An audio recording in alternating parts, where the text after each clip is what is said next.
আমরা চুপ থাকলে ওই ভারতীয় রয়ের দালালেরা, রয়ের এজেন্টেরা বাংলাদেশকে একটি অরাজক পরিস্থিতির দিকে নিয়ে যাওয়ার চেষ্টা করবে। একই সাথে ধর্মপ্রাণ মুসলমান, ইসলামী রাজনৈতিক দলগুলো, ইসলামিক সংগঠনগুলোর প্রতি আমরা উদাত্ত আহ্বান জানাই। এখন আমাদের সর্বোচ্চ সতর্কতা অবলম্বন করতে হবে। পদে পদে ভারতীয় রয়ের এজেন্টরা ফাঁদ পেতে রেখেছে। তাদের এই পাতানো ফাঁদে কোনোভাবেই পা দেওয়া যাবে না। আমরা দু চোখ খুলে সতর্কতার সাথে এই ভারতীয় তাবেদারি শক্তির প্রত্যেকটি চক্রান্তকে আমরা রুখে দেব ইনশাআল্লাহ। এর আগে তাদের অসংখ্য চক্রান্তকে আমরা রুখে দিয়েছি, তাদের প্রত্যেকটি ফাঁদকে আমরা ভেঙে চুরমার করে দিয়েছি। ইনশাআল্লাহ আগামীতেও এই ভারতীয় দ্রোহের কোন চক্রান্ত এই বাংলাদেশে বাস্তবায়ন হতে দেওয়া হবে না।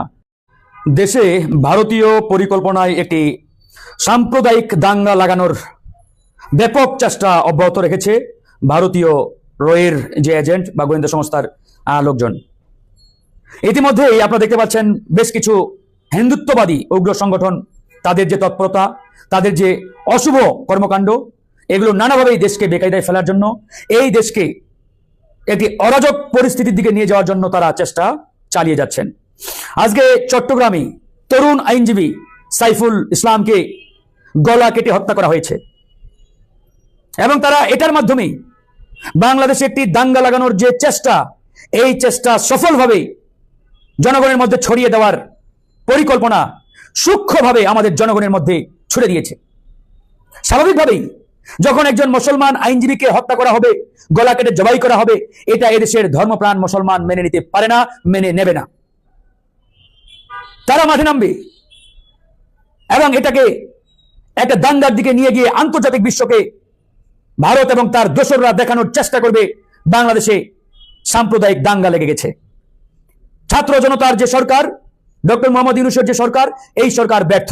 এরকম নানামুখী এজেন্ডা বাস্তবায়নের মাধ্যমে হয় এখানে তারা একটা সেনাবাহিনীর সরকার কিংবা ওই ইন্ডিয়ান মদতপুষ্ট হাসিনার মতন একটা সরকার এখানে কায়েম করার চেষ্টা তারা চালিয়ে যাচ্ছে। আমরা মোমবাতি প্রজ্বলন করে এই দাঙ্গা লাগানোর যে ষড়যন্ত্র, এই চক্রান্তকে আমরা প্রতিহত করবো ইনশাআল্লাহ। এবং একই সাথে উগ্রবাদী যে সংগঠনগুলো রয়েছে, এই প্রত্যেকটা সংগঠনকে নিষিদ্ধের দাবি তুলব। ছাত্রলীগ যেমন একটি উগ্রবাদী সংগঠন, খনি সংগঠন, সন্ত্রাসী সংগঠন, এই সংগঠনটিকে ইতিমধ্যে নিষিদ্ধ ঘোষণা করা হয়েছে। ঠিক একইভাবে এই ছাত্রলীগের মতো যারা খনি উগ্রবাদী, এই সকল উগ্রবাদী সংগঠনকে নিষিদ্ধ ঘোষণা করতে হবে। আজকে চট্টগ্রামে যারা অরাজকতা সৃষ্টি করেছে, যারা আমাদের ভাই, আমাদের সহযোদ্ধা তরুণ আইনজীবী অ্যাডভোকেট সাইফুল ইসলামকে হত্যা করেছে, তাদেরকে অনতিবিলম্বে রাষ্ট্রীয়ভাবে নিষিদ্ধ ঘোষণা করতে হবে। তারা পরাজিত হবে, তাদের পরাজিত করার জন্য আমরা প্রস্তুত রয়েছি।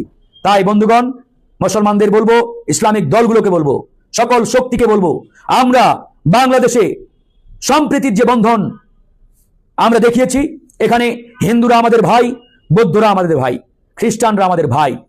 এদেশে হিন্দু, বৌদ্ধ, খ্রিস্টান সবাই আমরা যেভাবে শান্তিপূর্ণভাবে বছরের পর বছর বসবাস করে আসছি, আমরা আগামীতেও সকল ধর্ম, বর্ণ, জাতি, গোষ্ঠীর মানুষ শান্তিপূর্ণভাবে বসবাস করব।